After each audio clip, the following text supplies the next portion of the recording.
Meus amigos, por definição, um congresso tem a vocação de ser um momento privilegiado de produção de conhecimento científico. E nós tivemos o privilégio de participar num acontecimento dessa natureza, ao longo de 7 importantes conferências e nada menos que 80 comunicações com papers científicos de apoio. Assistimos, enfim, participámos ativamente no percorrer das galerias do conhecimento, na pluralidade dos contributos disciplinares, na diversidade das iniciativas de natureza interuniversitária, como sublinhei. Talvez não consigamos tanto como desejaríamos, às vezes, desprender-nos das categorias adquiridas e do pensamento convencional, procurando caminhos alternativos. Mas, de qualquer modo, chegados ao fim destes 3 dias de trabalho, podemos olhar para o objeto dos nossos debates e notar algumas reflexões suscitadas pelos mesmos. O Congresso seguiu um roteiro de fácil identificação.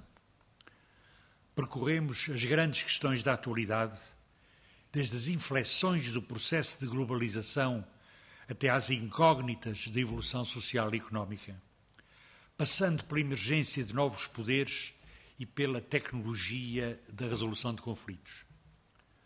Por sua vez, o conteúdo do nosso trabalho em secções seguiu uma arquitetura assente na divisão triangular expressa nas formulações dos subgrupos de reflexão: geopolítica e segurança, economia e ecologia, questões sociais transnacionais. Neste triângulo está subentendida a referência aos 3 grandes níveis que coabitam e se cruzam no sistema internacional. De forma abreviada, digamos que se reporta a 3 esferas: o sistema interestatal, a economia-mundo e a diversidade das identidades e das culturas. Ou, se preferimos usar uma fórmula ainda mais breve, encontramos a conhecida trilogia Estado, Mercado, Sociedade. Os poderes políticos, as atividades de produção e distribuição, os povos na sua singularidade e na sua abertura. São 3 esferas que se sobrepõem e interagem. A primeira, o sistema interestatal, é o espaço das soberanias formais e da comunidade internacional, e os seus atores são as formas de organização política a que chamamos Estados ou organismos multilaterais.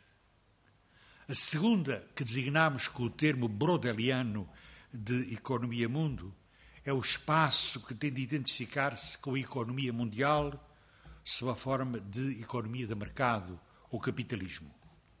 A terceira esfera, a cultural, é o terreno onde línguas, religiões, tradições, valores delimitam realidades sociais, mas também onde as sociedades são atravessadas por múltiplas interações. E, como sabemos, a interdependência é atualmente a marca distintiva destes múltiplos processos. Mas cada uma destas esferas passa por importantes perturbações no presente momento histórico. Na esfera do sistema interestatal, localizam-se convulsões de envergadura e assiste-se a um movimento de placas tectónicas onde novos poderes se afirmam e os epicentros parecem deslocar-se. Ao sabor de desequilíbrios demográficos, de ameaças ambientais ou de novos dados estratégicos, a situação internacional torna-se movediça e de evolução incerta. Todavia, no interior dessa imprevisibilidade, algumas constantes se têm manifestado, como, por exemplo, o facto preocupante de uma certa evaporação do poder resultante da erosão dos centros de decisão política, maniatados por outros poderes não eleitos e pouco ou nada controláveis, introduzindo fatores de crise na independência soberana dos povos e, porventura, mais ainda, na legitimidade democrática das políticas aplicadas. Vistas a partir desta nossa periferia europeia, bem sabemos quantas reconfigurações estão em curso em tal domínio.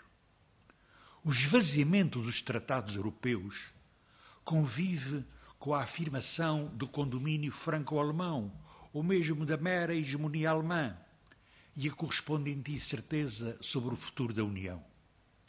A seu lado, um outro condomínio, esse político-militar franco-britânico, acordado em 2010, pronuncia o possível ocaso da NATO, ou pelo menos o abrandamento da proteção norte-americana, põe em causa a chamada Política Europeia de Segurança e Defesa e confirma a França e o Reino Unido como potências expedicionárias prontas para as futuras operações militares, à maneira da recente intervenção na Líbia.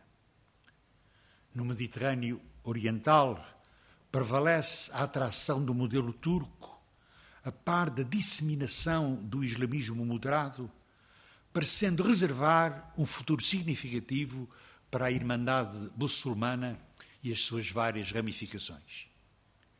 E o isolamento de Israel, agora agravado pelas inflexões do Egito pós-Mubarak e da Turquia de Erdogan, e pelo debate em torno do reconhecimento do Estado palestino, pode ter como consequência a tentação acrescida de atingir as instalações nucleares iranianas, ato que, a confirmar-se, poria em risco a segurança mundial. Estas evoluções políticas e estratégicas, aqui brevemente exemplificadas, ocorrem num momento histórico em que se verifica a persistente dificuldade do poderio militar em conseguir impor a vontade política dos seus detentores.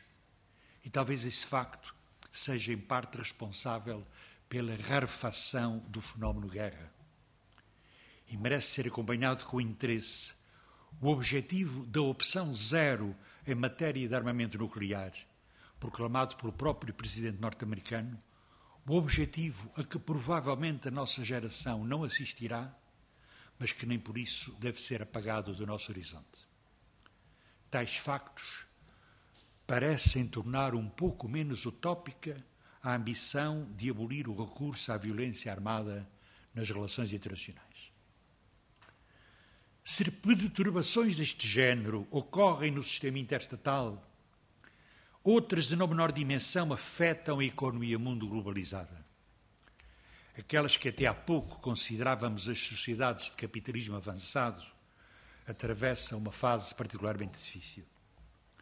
Depois do milagre, assistimos à estagnação japonesa, uma das 4 economias que menos cresceu na primeira década deste século, juntamente com o Haiti, a Itália e Portugal. E valerá a pena recordar o ponto crítico em que se encontra a eurozona, designadamente as periferias da União Europeia, alvos da ofensiva dos grandes bancos internacionais?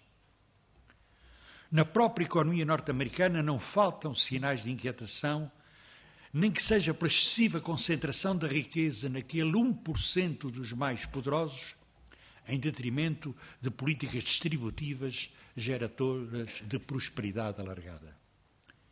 Dir-se-ia que o fim da sociedade industrial, tal como a conhecemos durante um século e meio, arrasta consigo a traumática redução das massas operárias e agora o empobrecimento brusco das classes médias, em espaços onde o crescimento económico não significa criação de emprego e a multidão dos sem trabalho atinge dimensões alarmantes. Tudo isto acontece no momento em que o sistema financeiro se autonomizou, parecendo sobrevoar como forma imaterial a realidade, desconectado justamente da economia real, entregue às prioridades especulativas, inibindo a margem de manobra dos centros de decisão políticos, enquanto uma agressiva economia de mercado irrompe em novas latitudes, deixando em aberto a magna questão da sustentabilidade do desenvolvimento e a incógnita quanto ao esgotamento de recursos do planeta Terra. Às perturbações político-estratégicas e económico-ambientais somam-se as perturbações sociais e culturais. os sociólogos têm diagnosticado a decomposição das nossas sociedades, provocada em grande parte pela desmaterialização da economia e pela hegemonia do sector financeiro, levando a uma desarticulação das instituições da vida coletiva, das famílias, dos partidos, dos sindicatos, da representação democrática, enfim, dos clássicos movimentos sociais e das formas organizativas que eles segregaram ao longo de décadas. E as entidades culturais dos povos vivem hoje atraídas por forças de sinal contrário, de um lado a uniformização dos padrões de valores e estilos de vida, do outro as afirmações identitárias, quantas vezes exacerbadas, se não mesmo violentas. Nós, os estudiosos de relações internacionais, encontramos assim pela frente uma realidade profundamente conturbada nos três níveis da política, da economia e da cultura social.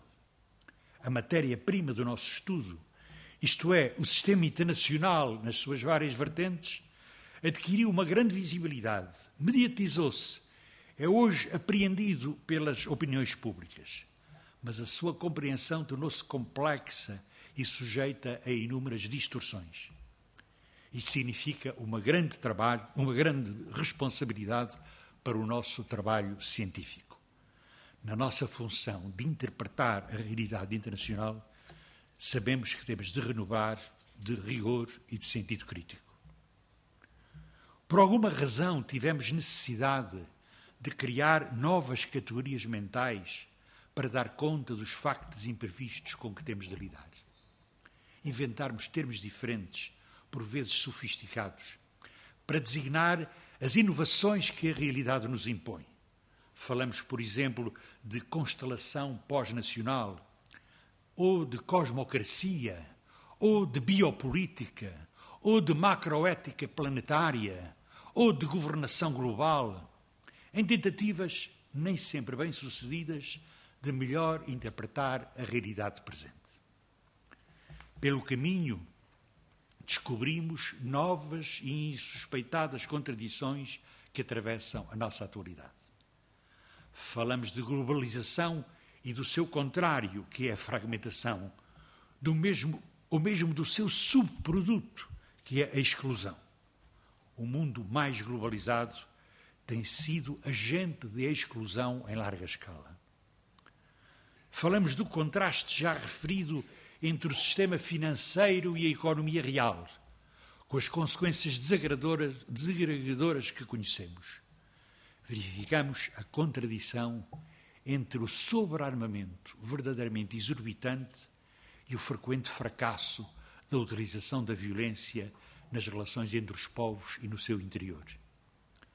Temos a sensação que por vezes se inverte a velha lógica de Clausewitz e que a política nos parece a continuação da guerra por outros meios. E como estamos tão habituados a refletir as relações internacionais do ponto de vista do poder, dos seus jogos e das suas armadilhas, somos apanhados de surpresa quando vemos os povos levantarem-se e fazerem história com as suas próprias mãos, na Primavera Árabe e não só, quem sabe também em Wall Street e na Puerta del Sol. No exercício da nossa profissão, além de cientistas sociais, estudiosos da internacionalização dos processos coletivos, somos também cidadãos cosmopolitas. Nessa qualidade, ficamos frequentemente constrangidos entre o clamor das multidões e a soberba dos poderosos.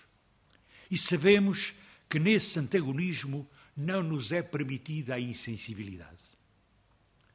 Quase sentimos a necessidade de um novo contrato social mundial onde imporíamos a nós próprios o respeito irrecusável pelos direitos humanos, a correção dos desequilíbrios na distribuição da riqueza por uma terra mais justa, a eliminação da violência nas relações internacionais, um desenvolvimento sustentável no respeito pelo ecossistema, uma relação de paridade e companheirismo entre homens e mulheres, uma utilização responsável da inovação científica e tecnológica. Neste breve balanço, reportei-me seguramente ao conjunto do conteúdo das vossas comunicações, das vossas participações. Já sabemos que é nosso objetivo publicar atas da realização deste congresso. Pedimos-vos que até ao fim deste mês de novembro, todos aqueles que têm textos a nos propor, que nos enviem atempadamente para podermos dar-lhe a utilidade que publicamente merecem.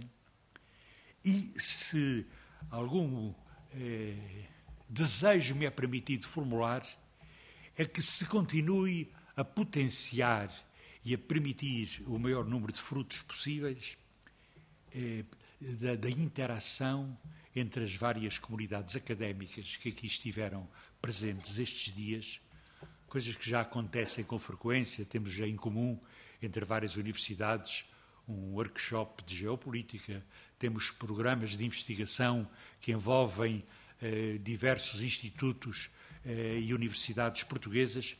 É sobre esse caminho que gostaria que este congresso encorajasse os itinerários do futuro, para que a área científica das relações internacionais, que em Portugal se está a desenvolver com uma especificidade interessante, que deva ser, sim, cultivada com o espírito crítico, aberto, colaborativo e persistente.